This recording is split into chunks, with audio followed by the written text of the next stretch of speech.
wararize nawe waraboroze ayiwe waraboroze nta mafaranga ufite none Imana yaguhaye amafaranga uwo Imana warahimuye irambwira ngo amafaranga irayatwaye kuko wimuye Imana yishubije ibyayo arambwira ngo acecekesheje amagambo yaraturutse mu bakomeye acecekesheje amagambo yaraturutse mu bakomeye bakavuga amagambo menshi ariko Uwiteka Imana ari icyo akoze ngo bagufasheho igihe ariko mva Uwiteka ukavuganye nawe Uwiteka uyu munsi niwe wongeye kugira ijambo kuri wowe ntabwo ari abantu bafite ijambo kuri wowe Uwiteka arambwira ngo aguhaye ijambo nyuma Uwiteka Imana hari icyo akoze mu gihugu cyacu Uwiteka Imana hari icyo akoze yewe mucuruzi yewe mukozi wa leta ibuka aho Uwiteka Imana yagukuye hanyuma utambe igitambo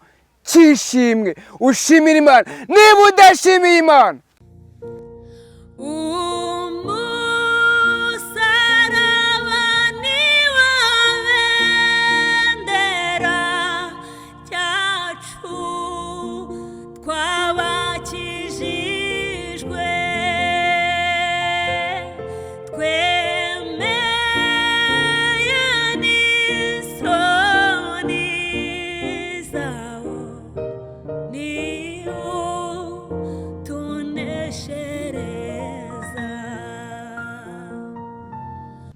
tugwaye ikaze kandi twifurije umugisha w'Imana udukunda kandi ugakurikirana ibiganiro byose byivuga butumwa dushasha kuri iyi mirongo reka tuvuge ngo umugisha w'Imana nubaye nawe kandi ineza y'Imana ikomeye ndetse n'abanyu bose ni yashano yanyu rero mukunda reka mwese mbabwire ngo muhabwe umugisha n'Imana ko mwahisemo kudukurikira no gukunda ubutumwa bwiza bwa Yesu Kristo ngize umugisha ni kumwe n'umuhanuzi w'Imana François uraho umeze neza uraho neza makuru ni meza ko nta morale urahari tera haleluya turebe haleluya haleluya naniwe rwose tera haleluya umuntu ushonje ntabwo dushonje tera haleluya umuntu ushonje urashonje ntabwo dushonje ameze neza ariko turashima Imana tera haleluya umuntu ushonje rwose byandike muri comment ariko nepfo rwose amina nizere ko umeze neza ariko tumeze neza nubwo ushonje mu kanya urarya humura muri soko Nyagasani ari utugaburira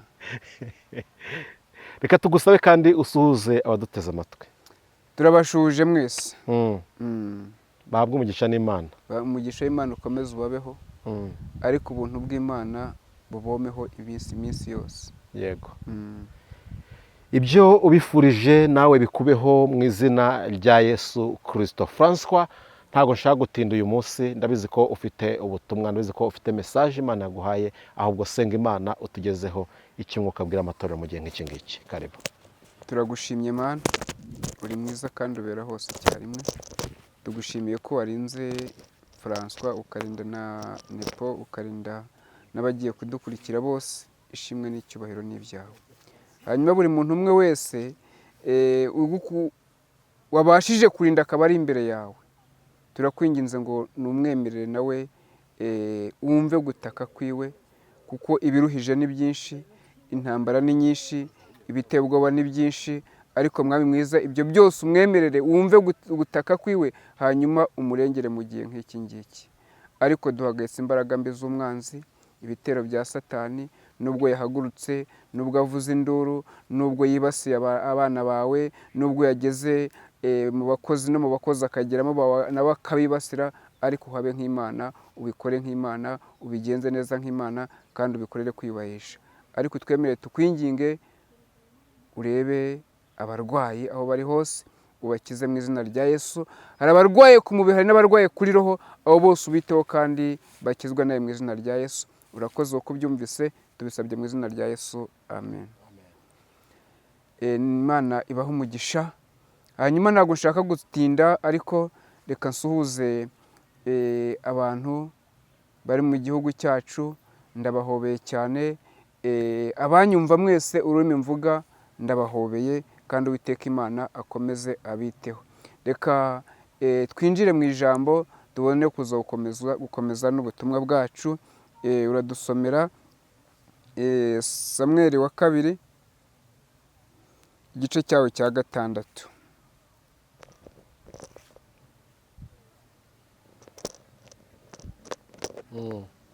urasoma uhereye ku murongo wa 11.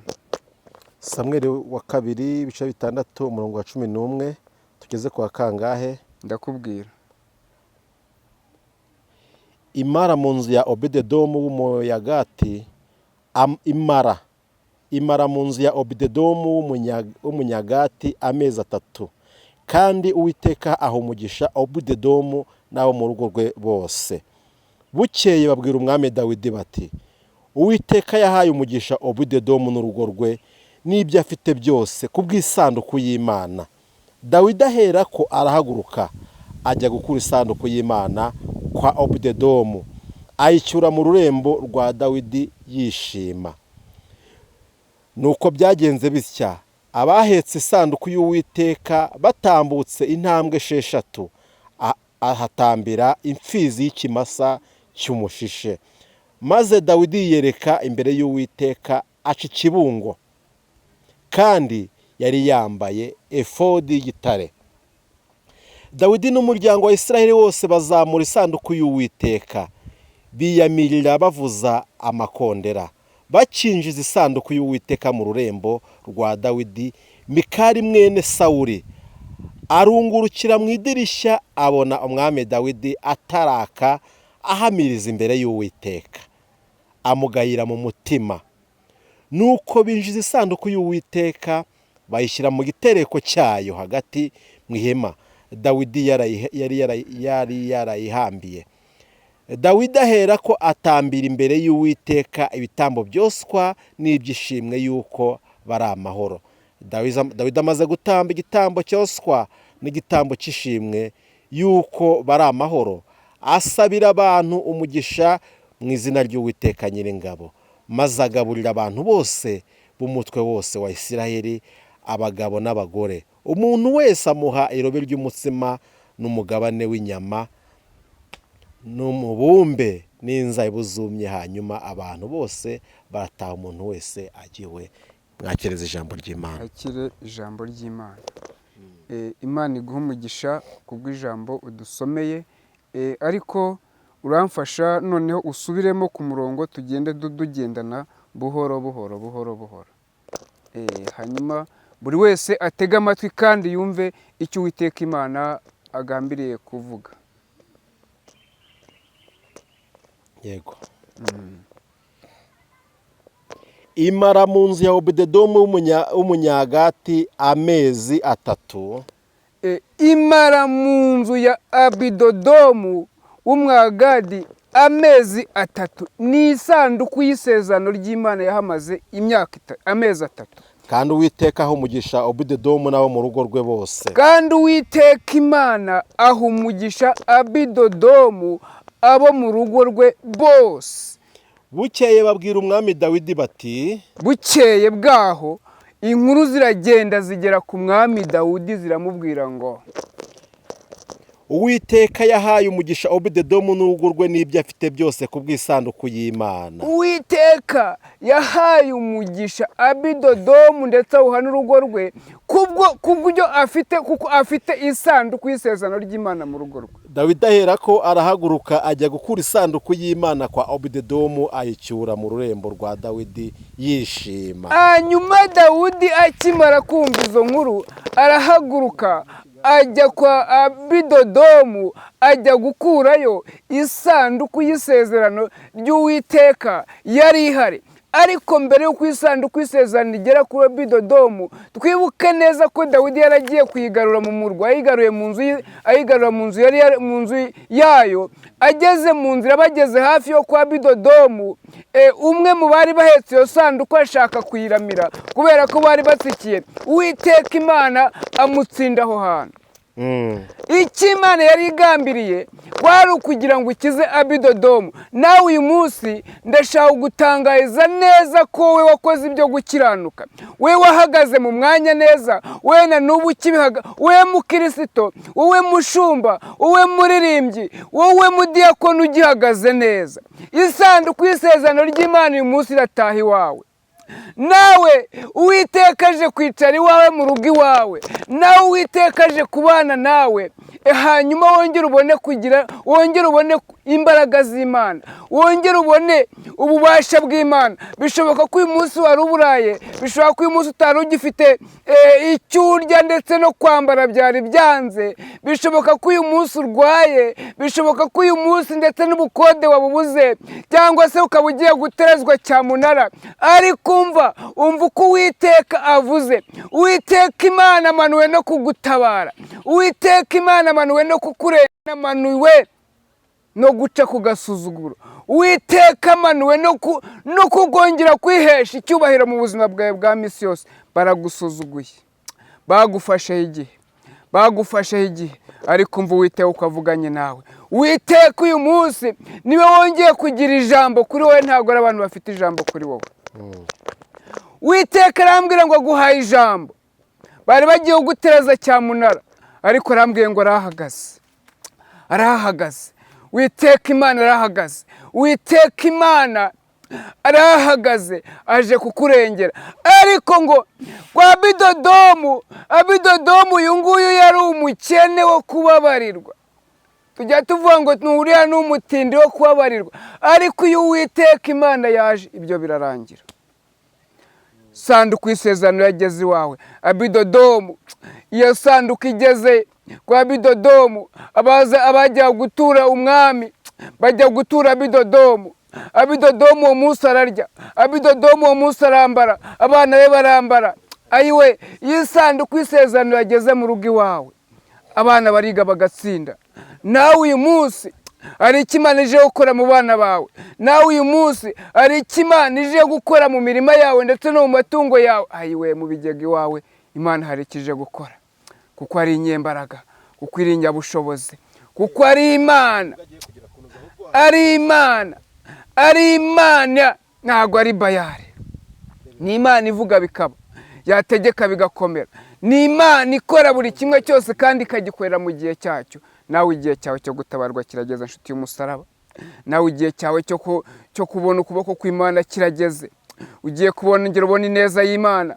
Mw'iyi minsi byari byaranze, mw'iyi minsi byari bicecetse, mw'iyi minsi byari bikugoye, ariko Uwiteka Imana nguyu arakwitamururiye. Uwiteka Imana aritamuruye, Uwiteka Imana aje kukwiyereka. Wari umuyobozi, byari bikugoye, amagambo yarabaye menshi, uruvugo rwawe rubaye rwinshi, kandi mu itorero ryawe bararifunze, ariko kuko wakunze gukiranuka.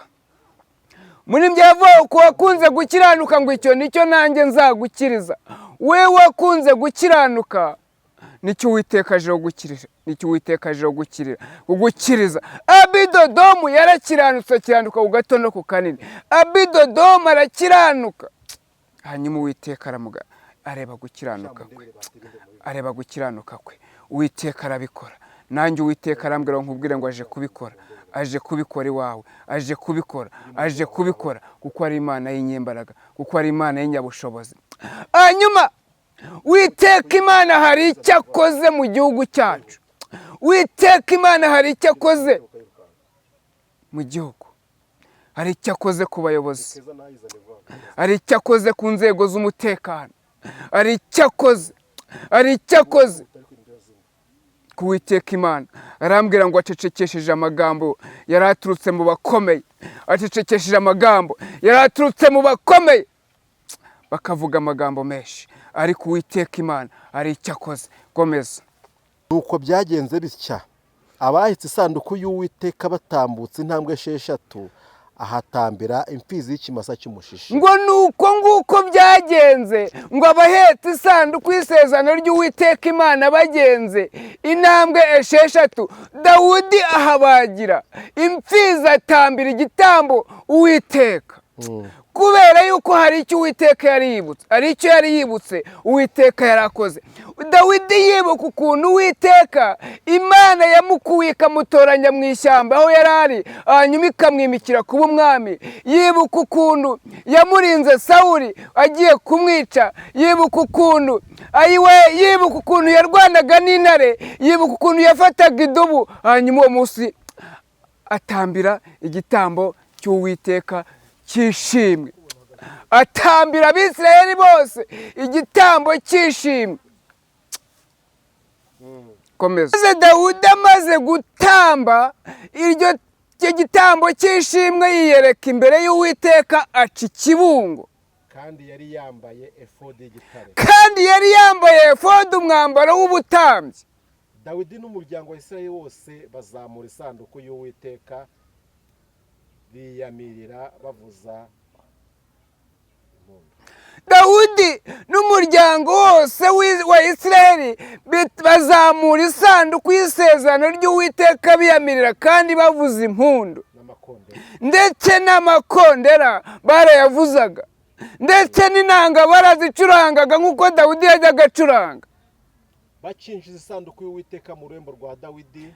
Bakinjiza isanduku y'isezerano ry'Uwiteka mu rurembo rwa Dawudi. Ari mwene Sawuli arungurukira mu idirishya. Mikaya, uyu mugore wa Dawidi mwene Sawuli, uyu Mikaya mwene Sawuli akaba umugore wa Dawidi, amurungurukira mu idirishya. Abona umwami Dawidi ataraka ahamiriza imbere y'Uwiteka. Abona ukuntu umwami ataraka ahamiriza imbere y'Uwiteka, abibonye amugayira mu mutima.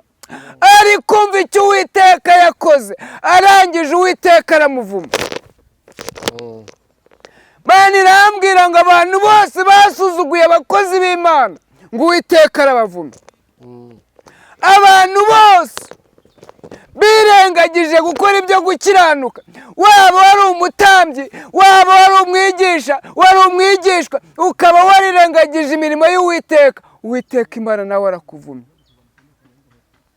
Imana y'inyembaraga ikunda abayikunda, kandi abayishakana umwete bazayibona. Bagabo mushakane umwete Imana, babyeyi mushakane umwete Imana muzayibona. Basore namwe bakobwa mushakane Imana umwete, nayo izabiyereka. Dawudi yashakanye Imana umwete, ayishakana umwete n'umutima ukunze. Imana imwiyereka ari mu ishyamba, hanyuma Imana imwimika imukuye mu ishyamba hahandi Bara watarazwi. Bene se bari bwami, bene se bari bikomangoma, bene se bari bakunzwe. Abo Uwiteka abona, Uwiteka ntiyabishimira, ariko Imana yishimira Dawudi wari insuzugurwa. Imana yishimira Dawudi wari insuzugurwa, imukura mu ishyamba. Imana imuvana mu ishyamba ijya kumwimikira kuba umwami. Nawe hari aho Imana yagukuye, nawe hari aho Imana yagukuye. Niba wibutse aho Imana yagukuye, uyu munsi nawe tamba igitambo cy'ishimwe ushimira Imana ko ikiguhagaritse. Yewe muyobozi, yewe mucuruzi, yewe mukozi wa leta, ibuka aho Uwiteka Imana yagukuye, hanyuma utambe igitambo cy'ishimwe ushimira Imana. Niba udashimiye Imana, hari ikigiye kukubaho nawe. Mwibuke isezerano mwagiranye n'Imana, cyagiye aho Imana yabakuye. Dawudi ari mu ishyamba ngo yarwanaga n'idubu, akavuga ngo Mana urakoze uko umpaye kuyitsinda. Intare yaza akavuga ngo urakoze Mana uko umpaye kuyitsinda. Imana imugorera kuba umwami. Nawe wararize, nawe waraboroze, ayiwe waraboroze. Nta mafaranga ufite, none Imana yaguhaye amafaranga, uwo Imana warahimuye. Irambwira ngo amafaranga irayatwaye kuko wimuye Imana. Imana yishubije ibyayo kubera ko wayimuye. Ariko uyu munsi wumvise ijambo ukumvira, Imana iracyafite imbabazi. Imana yakongera ikakugira imbabazi, kandi yakomeza ikakurengera. Hanyuma twebwe twese tugaruke, hanyuma twiringire Imana nayo itugarukire. Imana ibahe umugisha.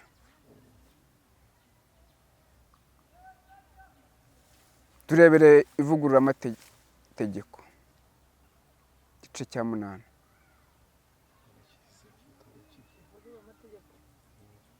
Gutegekwa kwa kabiri. Gutegeka kwa kabiri 8. dusomera umurongo wa 11. wirinde ntuzibagirwe Uwiteka Imana yawe, ngo wirinde ntuzibagirwe Uwiteka Imana yawe, ngo utitondere ibyo yategetse kandi witondere ibyo yategetse, n'amateka yayo, ndetse n'amateka yayo, n'amategeko yayo, ndetse n'amategeko yayo igutegeka uyu munsi. igutegeka uyu munsi. Numara kurya ugahaga, numara kurya ugahaga, ukamara kubaka amazu meza ukayabamo, ukamara kubaka amazu meza ukayabamo, inka zawe n'imikumbi yawe, inka zawe n'imikumbi yawe, n'ifeza yawe n'izahabu, n'ifeza yawe ndetse n'izahabu, n'ibyo ufite byose bikaba bigwiriye, n'ibyo ufite byose bikaba bigwiriye. uzirinde umutima wawe we kwishyira hejuru, uzirinde umutima wawe ntuzishyire hejuru, ngo wibagirwe Uwiteka Imana yawe yagukuye mu gihugu cya Egiputa mu nzu y'uburetwa. ngo wibagirwe Uwiteka Imana yagukuye mu gihugu cya Egiputa mu buretwa wari urimo. Turekeraho dikiraho ngaho. Abantu bibagiyeho Imana yabakuye, basubiye barimo barashaka gusubira muri bwa buretwa.